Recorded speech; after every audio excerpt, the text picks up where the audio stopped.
Merci d'écouter la radio nationale du Mali. Il est 13h à Bamako, 14h à Niamey au Niger.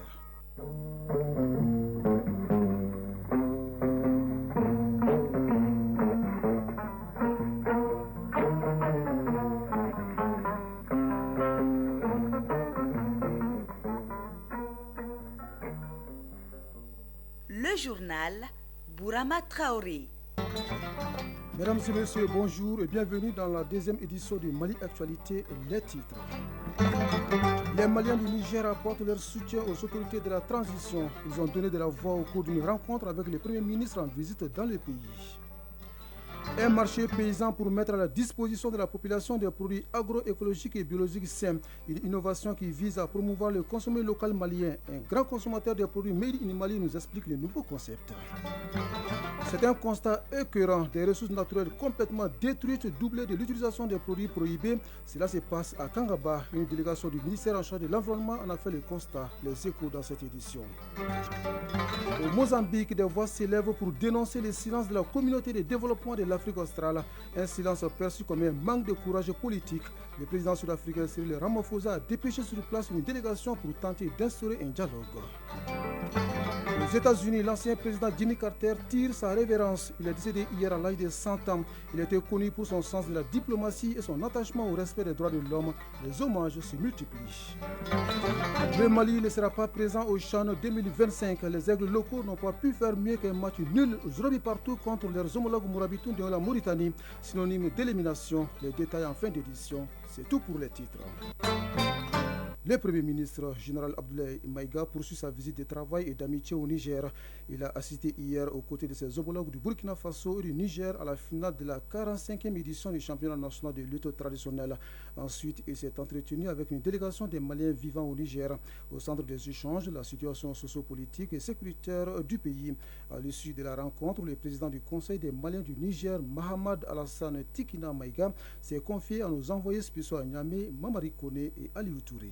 L'objectif de notre visite, c'est de remercier le Premier ministre pour sa nomination et aussi le féliciter et le souhaiter le bienvenu ici au Niger, notre pays d'accueil. Et aussi, nous avons exprimé notre volonté de soutenir les autorités jusqu'à atteindre leurs objectifs finaux. Le Premier ministre nous a bien parlé des objectifs fixés qui se tourne autour de 8 points. Et c'est le 7e point qui concerne la diaspora malienne. Et ça, la protection des Maliens vivant à l'extérieur est une priorité. Donc c'était ça l'essentiel de notre rencontre avec le PM. Donc il demande aux Maliens établis au Niger de tout faire pour respecter les lois du pays d'accueil. Et aussi de tout faire pour soutenir le gouvernement de la République du Mali, ainsi que de tout faire pour pouvoir apporter leur soutien pour la réussite de la Confédération de l'Alliance des États du Sahel. Nous restons hors du Mali, direction Tchad, où l'air est à l'attente des résultats. Quelques 8 millions d'électeurs ont voté hier pour élire les 188 députés de l'Assemblée nationale. Des représentants au niveau provincial et municipal seront également élus. Les résultats sont attendus dans environ 2 semaines. Plus de 10 partis d'opposition ont boycotté le scrutin, dont celui de l'ancien Premier ministre Succès Masra. Ces élections mettent un terme à la transition en cours dans le pays depuis le décès de l'ancien président Idriss Déby Itno en 2021. Au Mozambique, les appels au calme se multiplient alors que le pays s'est embrasé après la validation de la victoire du Frélimo, les partis au pouvoir aux élections du 9 octobre par la Cour suprême. Le président sud-africain Cyril Ramaphosa a dépisé sur place une délégation pour tenter d'instaurer un dialogue, mais de nombreuses voix s'élèvent aussi pour dénoncer le silence de la communauté de développement de l'Afrique australe ainsi que des dirigeants de différents gouvernements voisins. Un silence perçu comme un manque de courage politique. Au Gabon, une opération de révision des listes électorales se tient du 2 au 31 janvier prochain. L'annonce a été faite samedi par le ministre de l'Intérieur, Herman Imongo. L'opération vise à préparer les élections générales, présidentielles, législatives et locales qui mettront fin à la transition dans les pays. Au Bénin, le chef d'état-major de l'armée, le général de division Fructueux et Baguidi, achève une tournée dans le nord du pays. Il a passé 4 jours sur le théâtre des opérations pour parler à ses hommes, réajuster le dispositif de riposte contre le terrorisme et rencontrer les représentants de la communauté Peul. Le président Patrice Talon avait reconnu le 20 décembre dernier que son pays pays était à la peine dans la lutte contre le terrorisme. Dans la foulée, il a annoncé des investissements en cours, notamment des livraisons de matériel prévues pour le premier trimestre de 2025. Aux États-Unis, l'ancien président Jimmy Carter est décédé hier à l'âge de 100 ans, chef de l'État de 1977 à 1981. Il était connu pour son sens de la diplomatie et son attachement au respect des droits de l'homme. Il a été le premier président des États-Unis à fouler les terres d'Afrique subsaharienne en 1978. Ce fut au Libéria avant de s'envoler pour le Nigeria. Et les hommages se multiplient après la mort de l'ancien président américain. Pour l'actuel locataire de la Maison-Blanche, Joe Biden, il était un homme de principe. Une journée de deuil national sera observée aux États-Unis le 9 janvier, a annoncé le président Biden. Jimmy Carter a œuvré sans relâche pour un monde meilleur et plus juste. On saluait dans un communiqué Bill Clinton et son épouse Hillary Clinton. Il a fait tout ce qui était en son pouvoir pour améliorer la vie de tous les Américains, a de son côté écrit Donald Trump, le nouveau président élu des États-Unis, qui sera investi le 20 janvier prochain. Jimmy Carter était un défenseur des droits des personnes vulnérables selon le président français Emmanuel Macron.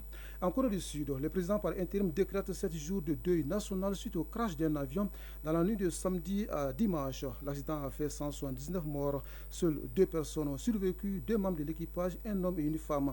Le président par intérim a ordonné une inspection générale de toutes les opérations aériennes du pays. Ce sont les Boeing 737-800 qui sont particulièrement visés par cette annonce. Et toujours en Corée du Sud, les enquêteurs ont indiqué ce lundi avoir demandé à la justice de mettre un mandat d'arrêt visant le président déchu Yoon Suk-yeol pour sa tentative ratée d'imposer la loi martiale. La requête a été déposée par une équipe composée du bureau d'enquête sur la corruption des hauts fonctionnaires, des policiers et d'une unité spéciale du ministère de la Défense. Ici au Mali, un engagement collectif au service de la paix. C'est tout le sens de la réunion des membres du comité de pilotage du plan d'action national de la résolution 1325. Au centre de la réflexion, plus d'implication des femmes dans les mécanismes de gestion et de résolution des conflits. Retour sur l'ouverture de cette réunion avec Daouda Kone. La tenue de cette réunion des membres du comité de pilotage du plan d'action national de la résolution 1325 témoigne de tout l'intérêt des autorités pour plus de participation des femmes dans les mécanismes de prévention et de gestion des conflits. Colonel Oumoudjara, point focal de la résolution 1325. Là où on est actuellement, plusieurs régions ont leur plan d'action et même des communes ont leur plan d'action. Ici, il faut remercier l'Espagne qui a eu à financer le plan d'action de la commune de Ségou et de Massina. Yacouba Doumbia, représentant adjoint par intérim de l'ONU Femmes au Mali. Cette réunion n'est pas seulement un espace de dialogue et de bilan, c'est avant tout une démonstration de notre engagement collectif et notre engagement qui s'est traduit par des actions concrètes sur le terrain. Il s'agira pour les membres du comité de pilotage du plan d'action national de la résolution 1325 d'échanger sur les acquis, les obstacles, les défis et contraintes identifiés. Ils doivent dégager des pistes de solutions qui feront l'objet d'une attention et d'un examen de la part des autorités. Madjou Sango, secrétaire général du ministère de la promotion de la femme, de l'enfant et de la famille. La mise en œuvre de la 3e génération du plan d'action national de la résolution 1325 2019-2023 durant 5 ans a permis de réaliser des progrès tangibles pour plus de participation aux femmes dans les mécanismes de prévention et de gestion des conflits, de protéger et de sauver des vies. L'objectif global du plan d'action national du Mali est de promouvoir la participation des femmes au processus de paix et de réconciliation et dans la gouvernance post-conflit. Oui, conflit à résoudre pour créer un environnement propice de promotion du consommé local malien. La coordination nationale des organisations paysannes du Mali est donc dans cette dynamique. Elle vient d'initier un marché paysan. Entendez par là la vente des produits agroécologiques, biologiques sains. Une innovation que nous explique Aliou Abdel Touré qui était présent pour Mali Actualité. Le marché paysan est un espace d'exposition vente des produits agroécologiques et biologiques. Il permet de favoriser l'accès à des aliments sains par les consommateurs de toutes catégories sociales. Ibrahima Koulibaly est président de la coordination nationale des organisations paysannes. Organiser ce marché, c'est pour que l'opinion malienne, les consommateurs maliens puissent savoir qu'ils ont à leur disposition aujourd'hui des légumes, des fruits, des céréales et même de la volaille, du poisson sain qui sont produits par des paysans maliens avec des ressources maliennes. Et que ces produits sont disponibles pour ceux qui souhaitent les acheter. Donc ce marché sera aussi bien physique que virtuel. Mais nous entendons en faire un marché quotidien. Pour le président de l'APECAM, les produits du marché paysan sont sans engrais chimiques ni pesticides et peuvent être conservés plus longtemps. Sanoussi Bouyassila est président de l'APECAM. Aux consommateurs, c'est d'acheter ce produit. Et nous avons une plateforme où nous pouvons livrer jusqu'à chez vous. Aider ces agriculteurs qui produisent dans ces conditions saines en leur passant des commandes. L'initiative de ce marché paysan qui concourt à promouvoir et valoriser le consommé local a tous les soutiens et l'accompagnement du département en charge de l'agriculture. Suleiman Yacouba Maïga est représentant du ministre en charge de l'agriculture. Son Excellence le général d'armée Assimi Goïta a donné les jalons pour qu'aujourd'hui l'agriculture soit soutenue et que les exploitants agricoles soient accompagnés. Pour accompagner cette première édition du marché paysan, un panel sur comment comprendre les enjeux de la transition agroécologique a été animé. Nous restons dans le domaine de l'environnement pour parler de cette rencontre à Ségou sur la protection des espèces et des forêts dans le Gourma. 4 jours pour mieux former les membres de l'unité d'enquête sur la criminalité liée aux espèces sauvages. Les participants sont donc à l'école des experts venus du Bénin afin de comprendre les principes de base et les techniques en la matière. On en sait plus avec Honoré Tchenou qui nous appelle de la cité des Balanzons. Par le présent atelier, il s'agit pour le projet de gestion communautaire des ressources naturelles appelé projet Éléphant de renforcer les capacités des membres de l'unité d'enquête sur la criminalité liée aux espèces sauvages. Aussi, le mentorat, le mandat et le plan opérationnel pour l'équipe de l'unité constituent des volets qui font l'objet de communication durant 4 jours.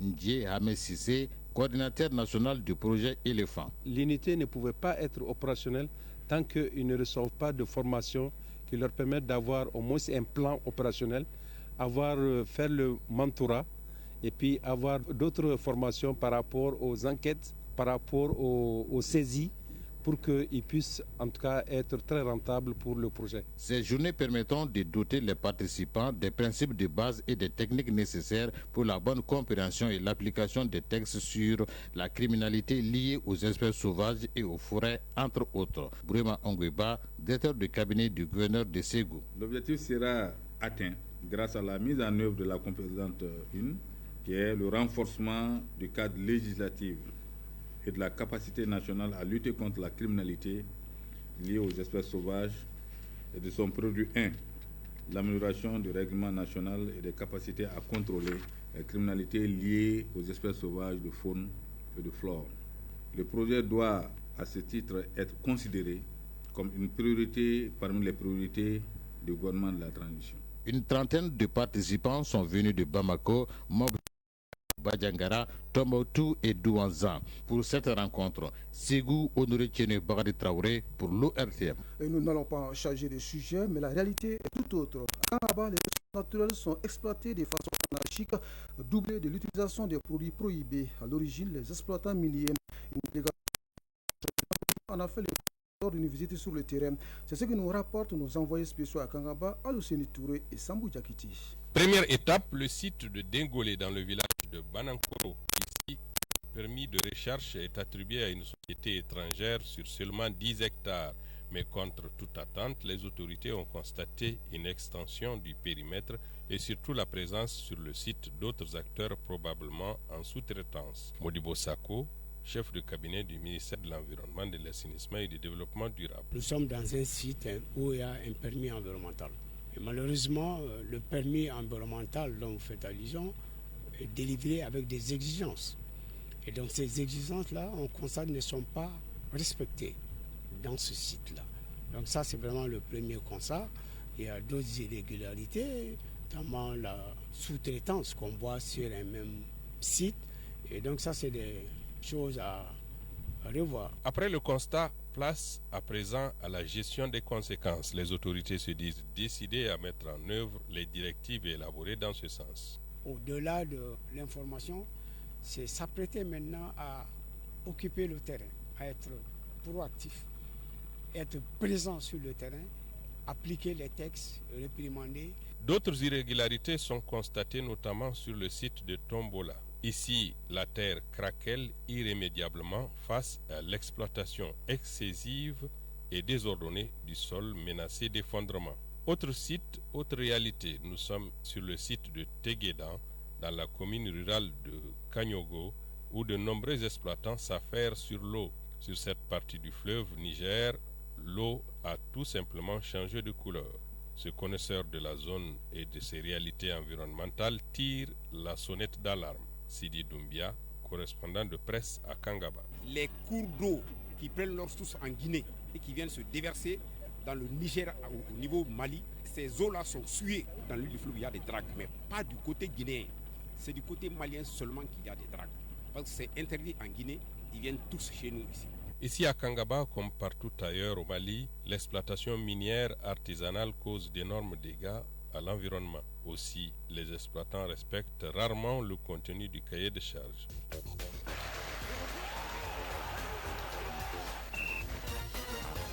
Ce générique annonce donc la page sport. Pour l'animer, je reçois dans ce studio Fotiki Tungara. Bonjour. Bonjour Brahim Traoré, bonjour à tous. Le Mali sera absent au CHAN 2025. En match retour du deuxième et dernier tour des qualifications jouées hier ici à Bamako, les aigles locaux n'ont pas pu faire mieux qu'un match nul 0 partout contre leurs homologues Mourabitoun de la Mauritanie. Oui, nul totalement rédhibitoire pour les aigles locaux, définitivement éliminés du CHAN 2025, alors qu'il était dans une opération de début de différence pour se qualifier à l'issue de ce deuxième tour retour des éliminatoires du CHAN 2025. Les aigles locaux ont été tenus en échec 0-0 par les Mourabitoun de la Mauritanie hier au stade du 26 mars de Irimadio. Déjà vainqueurs 1-0 à l'aller, les Mourabitoun locaux décrochent ainsi leur qualification au nez et à la barbe des aigles locaux, comme ce fut le cas en 2018 lorsqu'il était venu s'imposer 1-0 ici à Bamako après un nul de début partout à l'aller à Nouakchott. Visiblement dépassé par la tournure des événements, Baïba, le technicien malien sélectionneur national des aigles locaux, est resté impuissant face à la situation et incapable de changer le cours des choses. Je vous propose d'écouter sa réaction en conférence de presse après match au micro de Ardu Matina. Tout ce qu'on devait faire pour gagner ce match, je pense que ça a été fait. C'était seulement de mettre le ballon dans le but. Ce n'est pas mon rôle. Mon rôle, c'est d'organiser les phases de jeu, c'est d'organiser que l'équipe arrive à se créer des occasions. Maintenant, mettre dans le filet, ce n'est pas de mon rôle. J'ai motivé, j'ai essayé, j'ai tenté, j'ai donné des consignes. Bon, après, voilà, c'est la volonté du Dieu, quoi. Je ne peux pas les remplacer, je ne peux pas me mettre à la place du bon Dieu. Je ne peux pas le faire. Je présente toutes mes excuses. Au public malien, c'est un public qui ne mérite pas d'avoir pas son équipe CHAN à la phase finale. J'ai émerveillé ce public à un moment. Je comptais faire ça. Mais si je m'arrête là aujourd'hui, ce n'est pas mon souhait. Je présente toutes mes excuses. Voilà, des excuses autant d'échappatoire pour Baïba dans sa dérobade qui veut se sauver sans ce joueur que lui-même a librement choisi en toute responsabilité. Confiance méritée ou pas, voire trahie de la part des joueurs, peu importe. C'est certes lui, sélectionneur, qui se serait certainement trompé des choix d'hommes ou des schémas tactiques, car un match de football se gère avec souvent des réglages au détail près. En 8 éditions, le Mali sera donc absent à la phase finale du CHAN pour la troisième fois après 2009 et 2018, tandis que la Mauritanie à l'inverse s'est qualifiée ainsi pour la quatrième fois au CHAN après 2014, 2018 et 2022. Je rappelle que ce CHAN 2025 se joue du 1er au 28 février prochain au Kenya, en Tanzanie et en Ouganda. Et Foti Tunkara, on connaît désormais tous les qualifiés pour le CHAN 2025 avec quelques absents notables. Oui, au rayon des absents, des abonnés absents donc à ce CHAN 2025 figurent le Mali, la Côte d'Ivoire, le Cameroun et le Ghana, à l'exception de la Tunisie et la Libye. Tous les pays vainqueurs de la compétition avec au moins un trophée sont présents. Il s'agit notamment du Sénégal tenant du titre, du Maroc et de la RDC, deux trophées chacun.